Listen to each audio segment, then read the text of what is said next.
A cosmic void fades to utter darkness. A single spark flickers in the silence. What if everything you know of God is wrong? The camera lingers on the glowing spark. Its pulse hums with unspoken truth.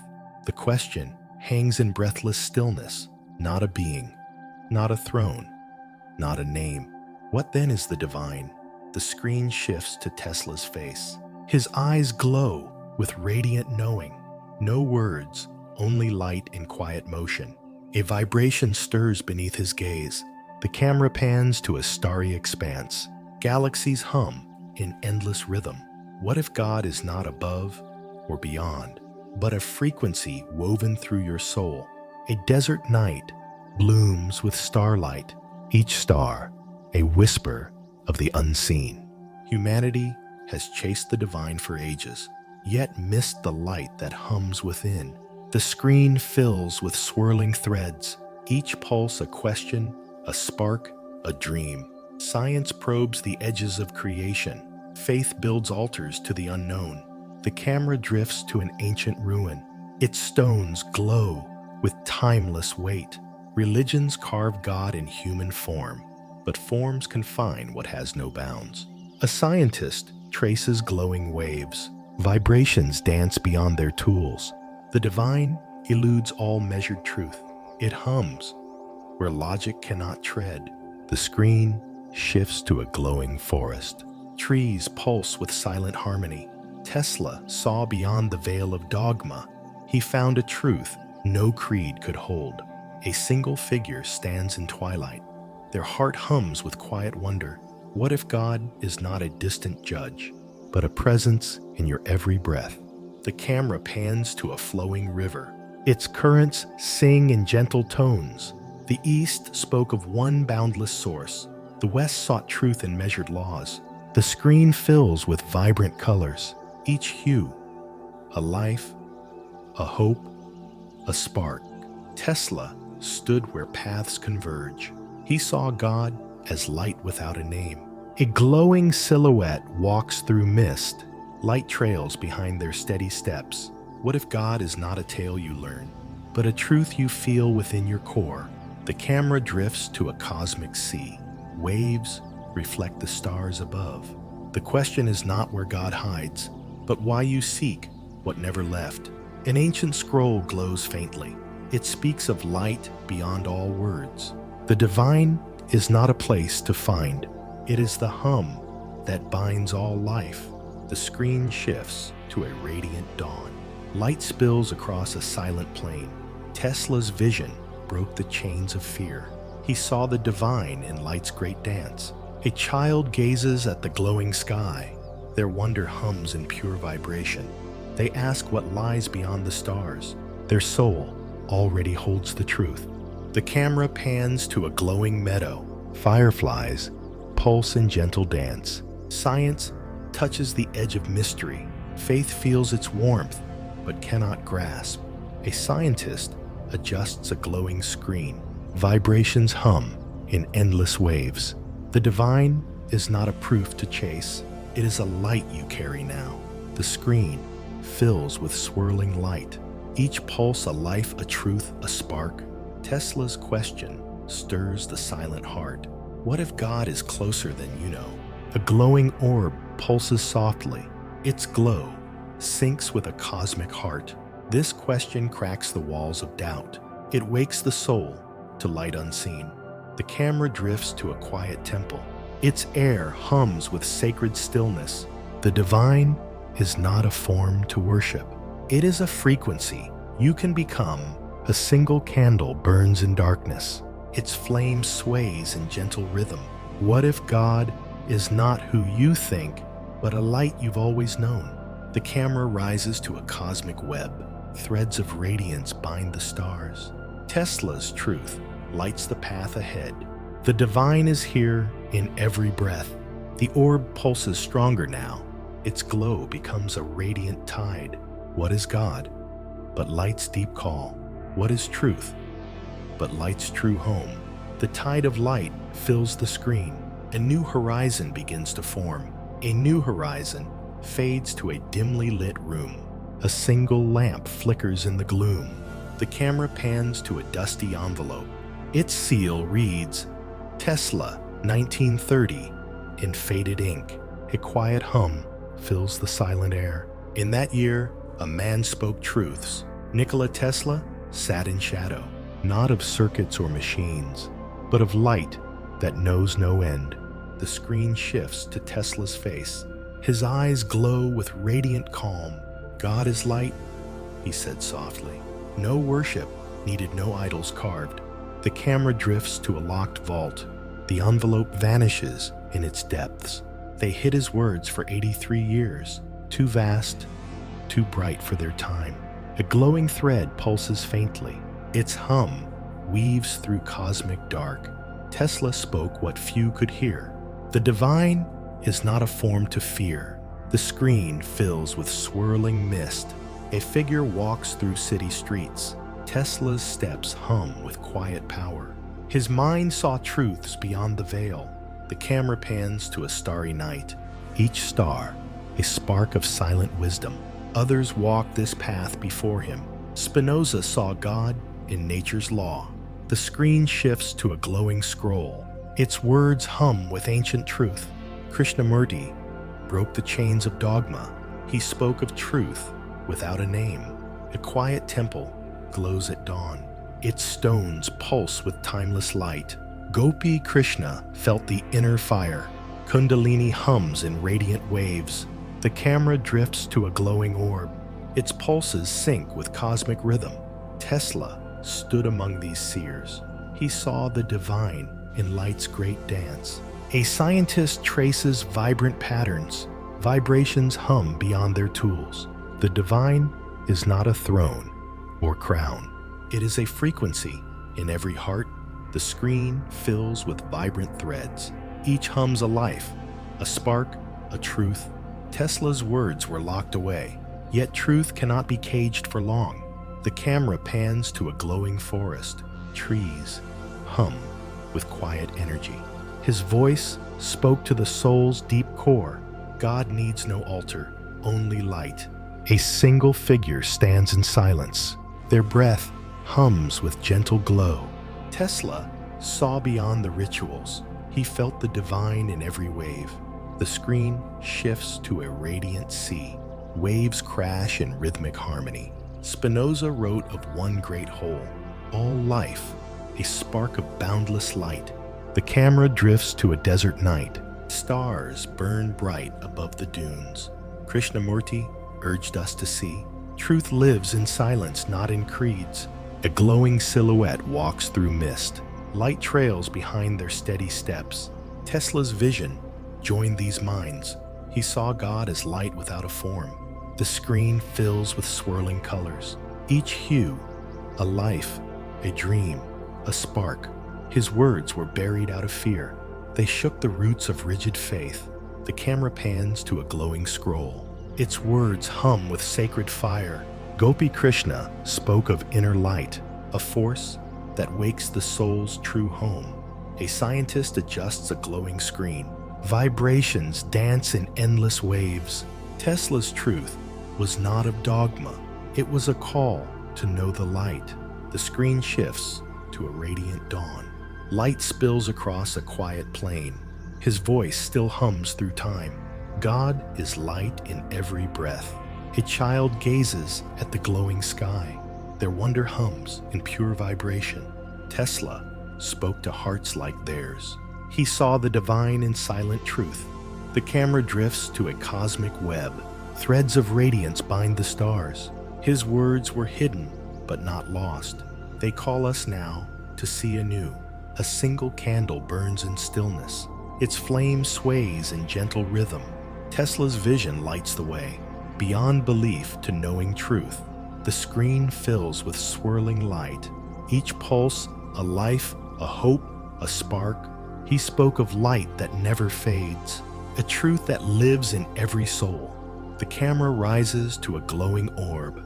Its glow sinks with a cosmic heart. What is God but light's deep hum? What is truth but light's true call? The orb pulses stronger now. Its glow becomes a radiant tide. The tide of light fills the screen. A new horizon begins to form. I never thought I would find myself questioning the very ground beneath my beliefs. But it didn't begin with books, or lectures, or any kind of academic revelation. It started with a question I couldn't shake. Why do I feel something when I'm completely alone, but not alone at all? It would come quietly, like a breath in the dark, sometimes during a long walk after midnight, or in the way sunlight passed through the trees in a way that made my chest ache. A soft, wordless sense that someone was watching, not with eyes, but with presence. At first, I dismissed it. Maybe I was tired, sentimental. Maybe it was just the leftover warmth of childhood religion. But the feeling persisted. And then came the dreams, not vivid, not even coherent, just strange moments, a hand reaching from light, a whisper that wasn't heard with ears, but understood in my bones. No name, no dogma, just a resonance that felt realer than anything I could touch. I began to wonder, what if the reason science hasn't found God is not because there's nothing there, but because it's looking in the wrong direction? We point telescopes at the stars, hoping to find intelligence. We build particle accelerators to smash reality apart. But what if the source is not out there, but in here? And this is where the blind spot lies. Science, in all its brilliance, knows how to measure movement. It can weigh a planet. It can map the firing of neurons in the brain. But when it comes to what happens inside us, when we grieve, when we forgive, when we fall to our knees in awe for no reason, science has no equation for that. Because awe has no mass, love has no unit of measurement, and truth, real truth, often arrives in silence. I remember sitting one evening, trying to journal what I had felt during a long meditation. Words failed me. It was like trying to describe the wind using only straight lines. That night, I wrote a sentence that still stays with me. Science can measure the light, but not what the light makes you feel. And this is where Tesla returns to my thoughts. He wasn't trying to replace science with spirituality. He was trying to expand it. He saw that vibration is not just a physical concept. It's the common language between matter and meaning. He said, if you want to understand the universe, think in terms of energy, frequency, and vibration. But we often forget that our own emotions, joy, sorrow, wonder, are vibrations too. Yet science is afraid to go there. Why? Because it cannot replicate emotion in a lab. Because consciousness doesn't obey gravity or time. Because the divine doesn't show up under a microscope, but it does show up in the quietest moments of our lives. In the way a song breaks your heart without a single word. In the way the presence of someone you love can change the entire room. That's not superstition. That's not illusion. That's energy, real, invisible, and undeniable. We've been trained to believe that what's real must be seen, but I've come to learn that some things are real because they're felt not once, not faintly, but repeatedly in ways that shape your life more than anything physical ever could. The scientific blind spot is not a failure, it's a limit. A limit we created by choosing only to value what we can control, replicate, or sell. But the divine isn't here to be proven. It's here to be remembered. And when I stopped demanding proof, when I stopped trying to trap the sacred in theory, something changed. The ache in my chest no longer felt like longing. It felt like recognition. I was no longer trying to understand God as a concept. I was learning to feel God as a frequency. And with that realization, the search didn't end. It transformed. Because the moment you accept that the divine can't be measured is the moment you begin to hear it again. In the quiet, in the spaces between thoughts, in the vibration you've always carried, but never had the language for. And from that space of stillness, the next part of the journey begins, where science and soul no longer pull in opposite directions, but begin to listen to each other. Let's go there. Let's explore what it means. When light is not a thing, but who we are, there's something that happens subtle, but undeniable when you stop asking what God looks like and begin to ask what God feels like. That shift. It's quiet. It doesn't come with a sermon. It doesn't need a cathedral. It usually comes in silence, or music, or in the stillness, just after grief, when everything breaks and something softer begins to emerge. That's when I started to hear it. Not a voice, not words, but resonance. Not long ago, I was listening to a song I'd heard dozens of times before. A simple piano melody, gentle, melancholic. But that day, in that moment, something was different. My body responded before my mind could understand. My breath slowed, my eyes welled, and for a few long seconds, I wasn't me anymore. I wasn't the roles I play. I wasn't the thoughts I think. I was just vibration, still, aware, connected to something both ancient and infinite. It didn't look like God, but it felt like everything I thought God was supposed to be. It was then I remembered what Tesla once said: if you want to understand the secrets of the universe, think in terms of energy, frequency, and vibration. And suddenly, it made sense. Maybe God isn't a being, but a frequency. Not something with a face or a throne, but something we tune into, like a hidden station on a radio that only plays when your heart is quiet enough to hear. I began digging, not through holy texts, but through waveforms, through resonance, through science that dares to blur the boundary between matter and mystery. And what I found wasn't doctrine, it was convergence. Scientists are now discovering that every cell in your body emits light, tiny flashes, biophotons, constantly flickering with information. Some researchers believe this light is not a byproduct, but the organizing principle of your body itself. HeartMath Institute has shown that emotions can literally shift your heart's electromagnetic field, and that this field communicates with the brain in ways we're only just beginning to understand. They're not talking about mysticism. They're talking about measurable coherence. Your state of being, your emotional vibration, alters the structure of your body's communication system. And here's the part no one tells you. That frequency is not just a metaphor. It's a bridge between you and the field that surrounds everything. Call it God, call it source, call it light. Tesla didn't deny religion. He simply saw that all religions were fragments, attempts to describe something so vast, so luminous, that it couldn't possibly fit inside a book or a temple. He believed God was not a ruler, not a judge, not an image we project, but the undivided origin of all energy, the first vibration, before language, before time. When you tune into that frequency, whether through prayer, music, silence, or service, something begins to align. It's not dramatic, it's not even loud, but it's real. And once you've felt it, you stop asking, is God real? And start asking, how can I live more deeply in tune with that field?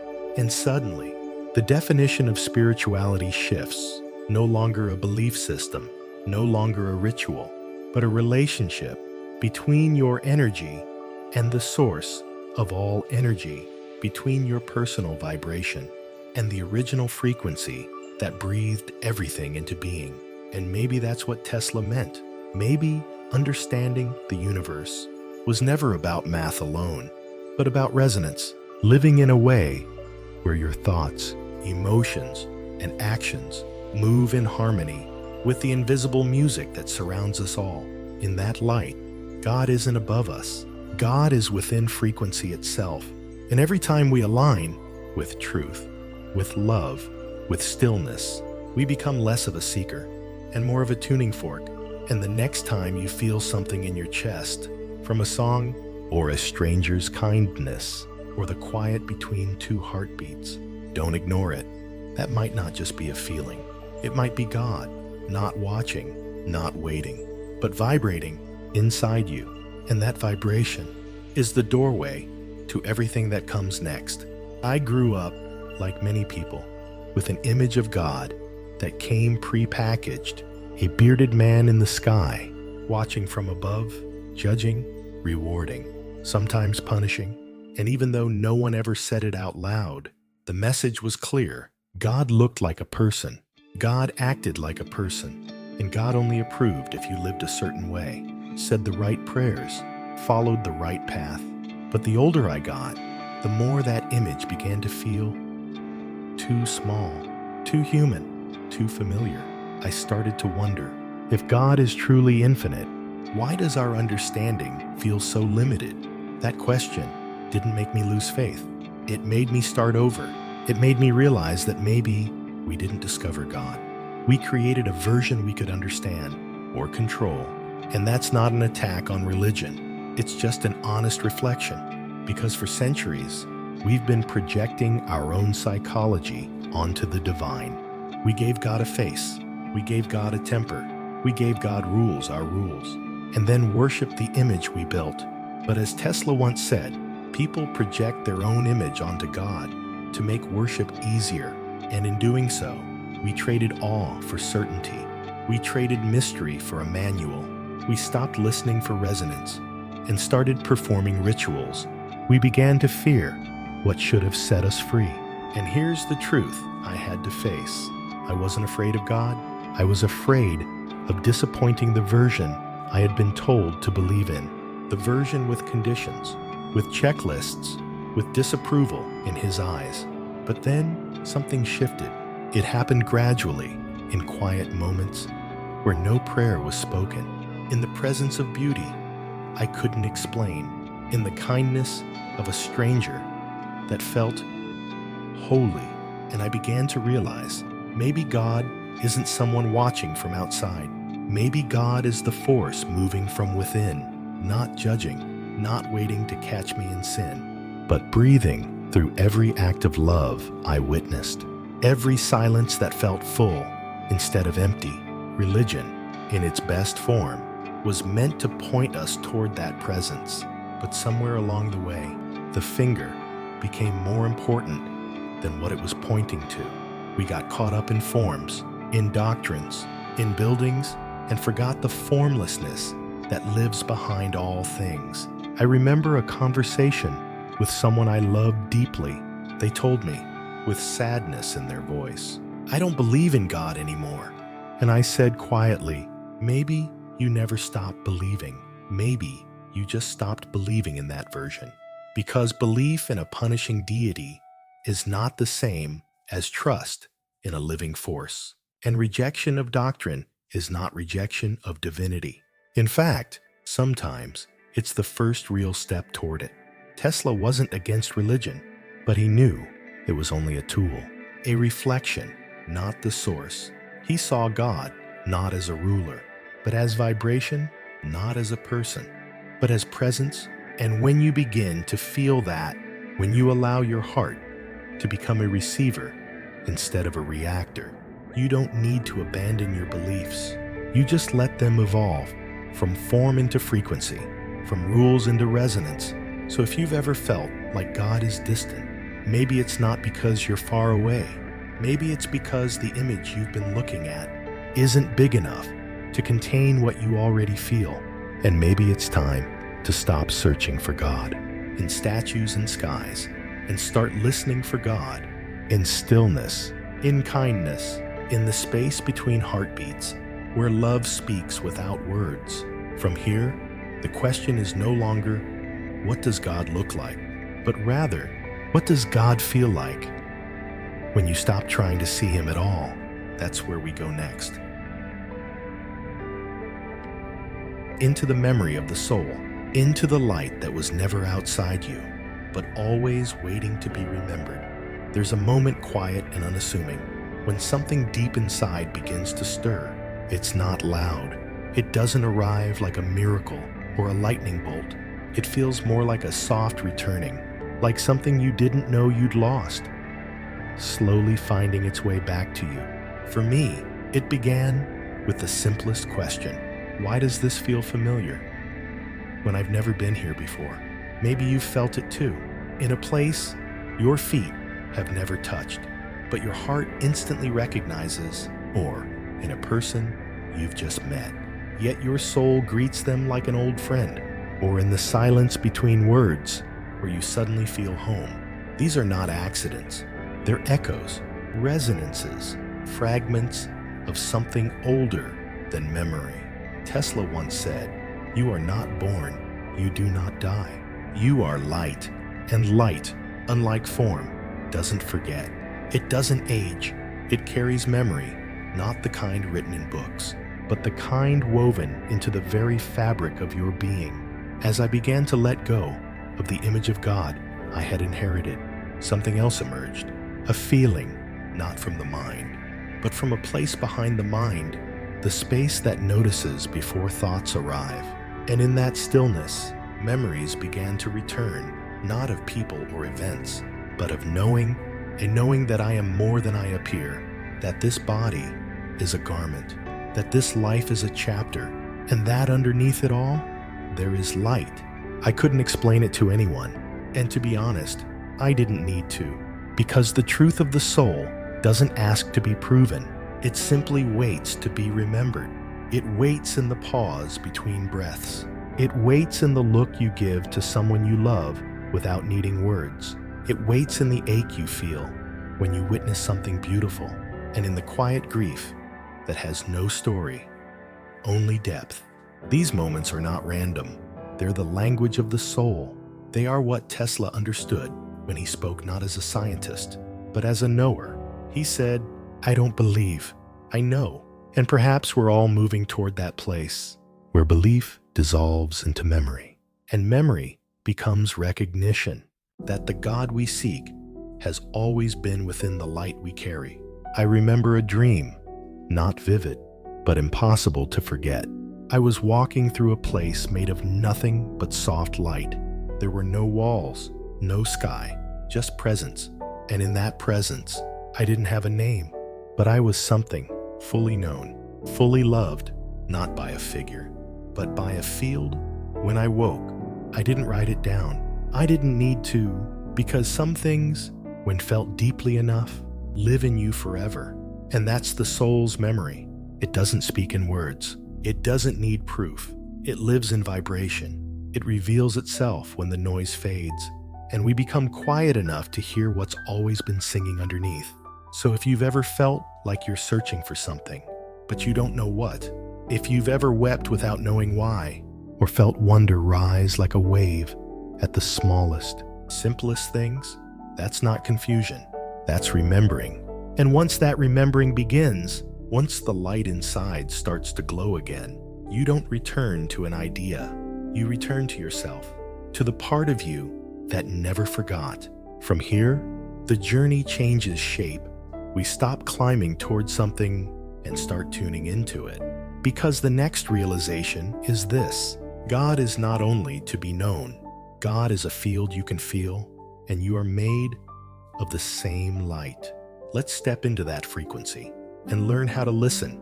There's a point on the journey where the seeking quiets, not because you found all the answers, but because you begin to realize God was never missing. Only the signal was faint, buried beneath the static of thoughts, beliefs, and noise. The first time I felt it clearly, I wasn't meditating. I wasn't praying. I was just sitting in the back of a crowded cafe. The world around me was loud, cups clinking, people talking, footsteps. And then suddenly, like a shift in pressure, everything dropped away. Not literally, but in me, my body was still. My mind softened, and in that moment, I felt something I hadn't known how to name before. Alignment, not with a God out there, but with a presence in here, subtle, warm, impossibly still, but unmistakably real. Tesla once said, "You don't need to kneel, just vibrate in harmony." And that stayed with me, because for most of my life, I thought connection meant striving, more effort, more purity, more devotion. But what if it's not about doing more, but tuning in, like a radio? God doesn't disappear when we're on the wrong station. We just can't hear, And so much of what we call spirituality isn't about traveling upward, but adjusting inward. I started to notice it everywhere. When I walked into nature and felt peace ripple through me without cause. When I held someone's hand in silence and felt more spoken than in hours of words. When I let go of needing to be right and chose to be kind instead. Each time, the signal got clearer, and I began to understand what Tesla was pointing toward. Not a being in the sky, not a force of judgment, but a field, living, breathing, responding to vibration. The ancient mystics called it Brahman. Quantum physicists now call it the unified field. Tesla simply called it light. And the truth is, you don't have to reach it because you're already inside it. Your thoughts ripple through it. Your emotions shift its tones. And your actions, especially the smallest ones, create harmonics in the field of everything. So what does it mean to tune in? It means slowing down enough to feel what you already are. It means listening to the resonance of your choices. It means treating your emotions not as noise, but as signals. Anger distorts the field. Fear contracts it. But love, real love, not sentimental love, clarifies it. Joy expands it. Compassion strengthens it. Stillness reveals it. This is not philosophy. It's physics of the soul. It's how coherence works. What you radiate is what you receive back. And that's why Tesla believed that to be in tune with this field is not to believe in God, but to become a carrier of God's frequency. He saw no contradiction between science and spirit, because to him, God didn't require belief, only resonance. And from that place, you begin to understand that prayer is not always words. Sometimes it's a quiet decision not to harm. Sometimes it's choosing to soften when you could have turned cold. Sometimes it's listening deeply when no one else does. Those moments are tuning forks. Moments when your vibration aligns with something older, deeper, and infinitely intelligent. So no, you don't need a ritual. You don't need perfection. You don't need to get rid of your doubts. You just need one thing, presence, because in presence, your soul begins to remember its tone, and that tone begins to vibrate in harmony with the field that surrounds us all.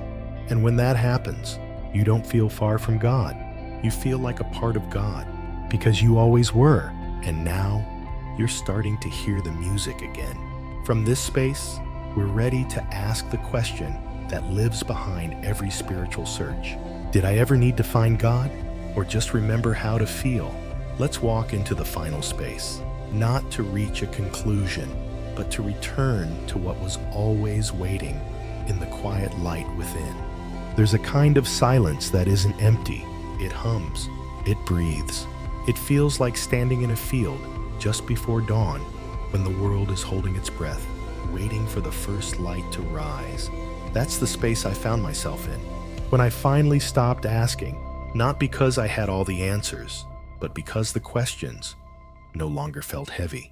For so long, I had been seeking, reading, listening, comparing, doubting. I kept looking for the truth outside of me, as if God lived just beyond the horizon of one more book, one more practice, one more breakthrough.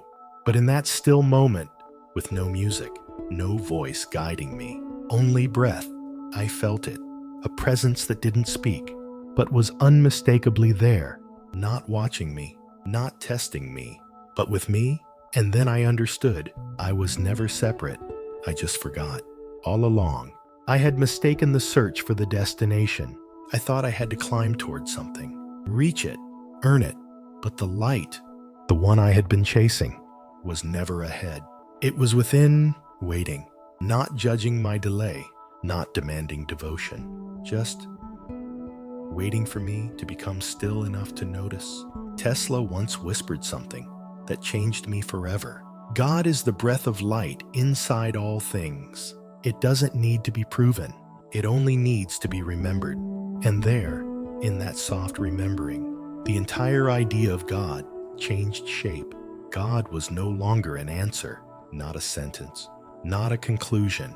God was a tone, a resonance, a frequency that had been vibrating in me, around me, as me, all along. And I realized something, both gentle and shattering. You never needed to be worthy of this light, because you are this light. You never needed to believe harder. You only needed to feel more honestly, to sit with the quiet, to listen between the thoughts, to trust what made you weep at beauty you couldn't explain, that ache in your chest when you see someone forgive, that stillness you feel when a child laughs in pure joy, that sudden lump in your throat when a piece of music lifts you into wonder. That's not coincidence. That's not emotion alone. That's the soul's memory awakening. That's God softly knocking, not to convert you, not to command you, but to remind you of what you already carry. And so now, after all the questions, all the seeking, all the wandering through temples, texts, and theories, I offer you something far simpler. You are light. You are frequency. You are the echo of something that never needed to be chased, only tuned into. And if you felt it, even once, then you already know. You don't need to find God. You only need to remember what it feels like to be whole again. So be still, be kind, and above all, be present, because the presence you're looking for is already here, listening. And it always has been. So here we are, not at the end of a journey, but at the beginning of a different kind of listening. We've spoken of God not as a name, but as a frequency, not as a ruler, but as the quiet field we return to when the noise fades. We've stopped asking where God is, and instead started remembering how God feels. But what if that memory doesn't just live in you, but in the universe itself? What if the stars remember, too? What if space, what we once thought of as empty, isn't empty at all, but encoded with the same vibration you carry in your chest? And what if death, loss, collapse, the very things we fear the most, are not doors closing, but portals opening? In the next chapter, we step into the unknown, into the most mysterious structure in the cosmos, the black hole, not as an ending, not as destruction, but as a symbol, a mirror, a sacred gate. Because Tesla didn't fear the void. He stood at its edge and said, "It's not the end, it's a threshold." Join me next time as we explore why black holes may not be where things die, but where truth begins again.